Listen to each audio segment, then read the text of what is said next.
Katie here from the Scrappy Sisters, and I am up today with a layout for Confessions of a Paper Addict. Now, I have got these adorable photos of Link and I going for a walk. I am using this beautiful cut file called the Floral Circle cut file. It will be linked down below. Now, I don't usually do this, but I'm just leaving this little bit in here to show you how I back my cut files. Now, I use I guess it's the lazy method, but it's also probably more time consuming, but it's the least fiddly by using Silhouette software. So I just do little dabs of glue onto the back of the cut file. I stick a little bit of scrap paper over the top. I let it dry, normally longer than I have done in this example here. And then I just trim around it. Done. And that's it. It can be a little fiddly. You do get glue everywhere, so be prepared for that. But I really like doing it that way. You can get Silhouette to kind of cut it out for you, but if you do that and you're using multiple different pattern papers to back your cut file and all sorts, it's just a little too fiddly for me. And my Silhouette doesn't remain kind of out.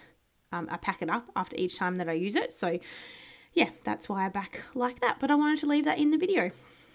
Now I'm just adding a little bit of mixed media into the background, just using sponge sugar.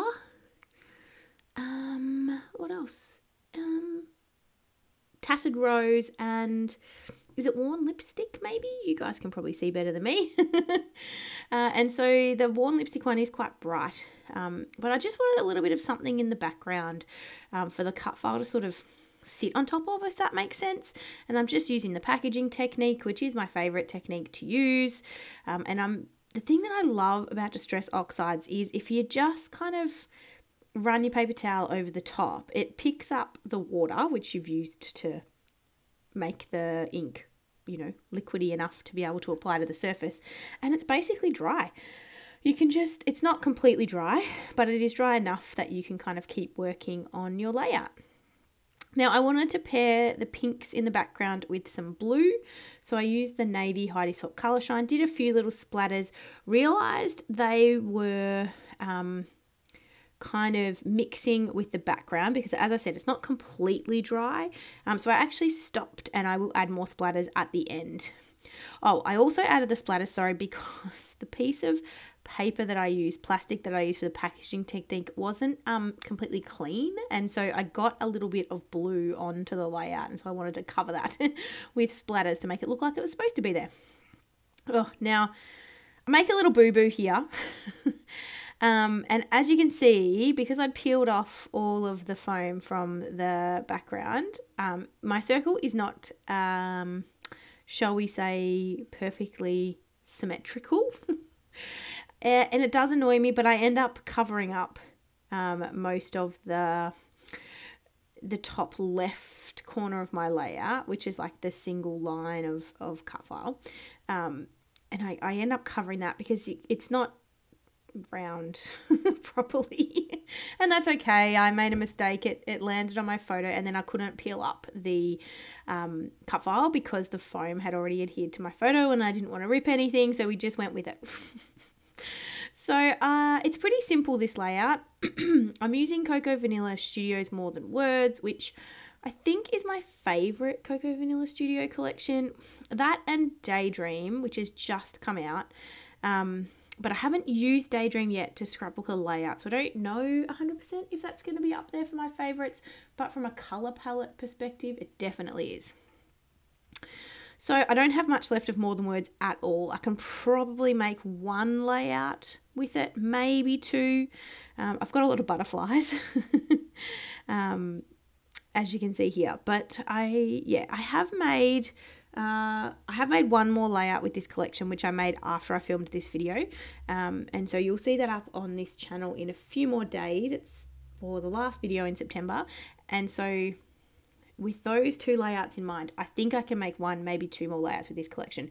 And so I am going to try and kill this collection in the coming month because I'm trying not to hoard. I'm trying to use things up. So be proud of me, people. Be proud. That Love You chipboard that I'm using as my title is I don't know if it's from the More Than Words collection, but it is from Cocoa Vanilla, and it came out with, I think it was this collection, and I've still got a couple of phrases left from in that chipboard sheet, so I'm just trying to use that up. So I've got that for my title, and then I fussy cut all of the butterflies that I've scattered around the cut file. As I said, this was a really kind of, I don't know, sweet, light, I don't want to say girly because, you know, I'm scrapping photos of my son, and I just don't think girly is a good term to use to describe a scrapbook layout, or feminine. They don't sit that well with me, but it is those pastel colours, you know, that muted kind of colour palette, which is what I loved about this collection. And it makes me happy. Does make me happy. So I am committing to putting my title down, so I'm peeling the back off the love you section. I just had to use my pokey tool, sorry, it's a bit off camera, just to poke out the middle bits of the L, the O and the E, and they were a little bit tricky to get out, so that was a bit fiddly. But I'm doing that, and then I'm going to commit to just sticking down all my little ephemera bits and pieces. I don't have that much. I did create that little cluster in the bottom right, which is where I'll end up writing my date. I don't need to journal much about this layout. This was early on when we just first started working from home this might have been in April. The weather was still quite warm, not like... Obviously, my son's in a puffer jacket and he's got a blanket on, so it wasn't that warm, but warm-ish. And we were doing a lot of walking at this point in the kind of working from home pandemic situation. And my son just kept falling asleep in the pram, which is not great for me. And it makes it a bit tricky to balance nap time and all of that stuff if he's falling asleep in the pram. But I did have to take a few photos of those moments. It happened quite a few times. I just needed to time my walk right for him not to fall asleep. And now that he's surprised, like it's been, what, four months? April, May, June, July, August, 5 months almost. Gosh, babies change so fast, don't they? Like so much has changed in that 5 months for Lincoln. Now we walk, but I can only get about half an hour in the pram with him before he starts asking to get out.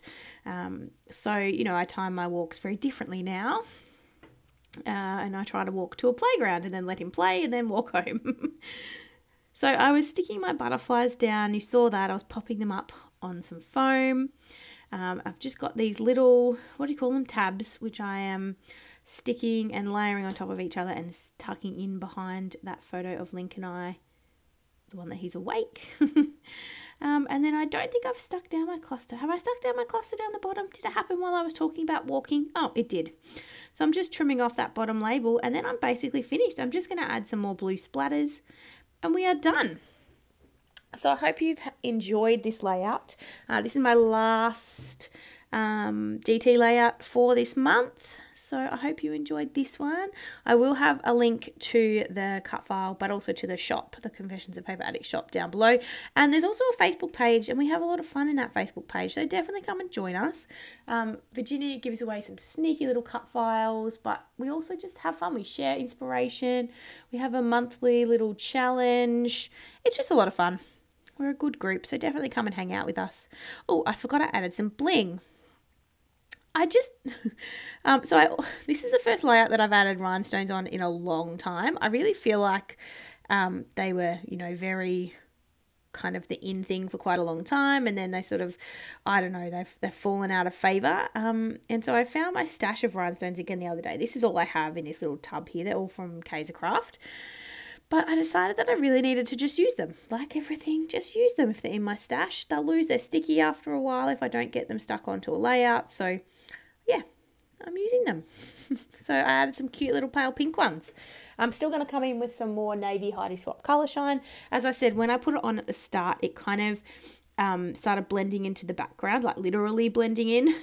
And so I just wanted to make sure the background was dry before I added more splatters. So it's dry now, obviously. So I'm just adding some more of the navy Heidi Swap Colour Shine. And then we're all done. I'm going to show you a few different close-ups here coming up. So not just like I normally do of the whole layout. I'll show you a few of some close-ups of different sections of the layout if you want to see the cut file in more detail. And you can see where I've you know, popped up my butterflies and the different pattern papers that I've used. Those butterflies, they're just adorable. I think that's what I like most about this collection. Anyway, I hope you have enjoyed this and I look forward to seeing you in tomorrow's video. Thanks guys, bye!